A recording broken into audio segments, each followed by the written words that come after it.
பெரிய நடிகர்களின் சம்பளம் குறைப்பு, நடிகர் சங்கம் அதிரடி.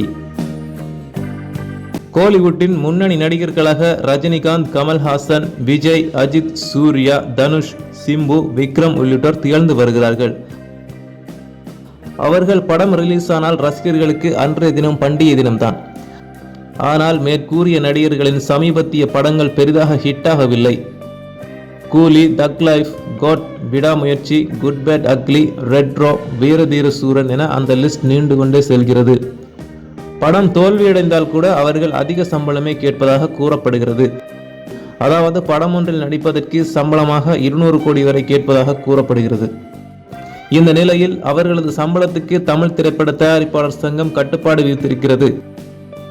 தமிழ் திரைப்பட தயாரிப்பாளர் சங்கத்தின் பொதுக்குழு இன்று கூடியது. அதில் ஒரு படத்துக்கு முழு ஊதியம் பெறுவதற்கு பதிலாக படம் வியாபாரமாகும் தொகையில் பங்கு பெற்றுத்தான் நடிக்க வேண்டும் என்று முடிவு செய்யப்பட்டிருக்கிறது. இந்த தீர்மானங்கள் தமிழ் திரைத்துறையில் புதிய மாற்றத்தை கொண்டு வருமா என பொறுத்திருந்து பார்க்கலாம். நன்றி நண்பர்களே. மேலும் இது போன்ற சினிமா செய்திகளை தெரிந்து கொள்ள எங்களுடைய சேனலை சப்ஸ்கிரைப் செய்யுங்கள். மேலும் இந்த வீடியோ உங்களுக்கு பிடித்திருந்தால் லைக், ஷேர், காமெண்ட் செய்யுங்கள்.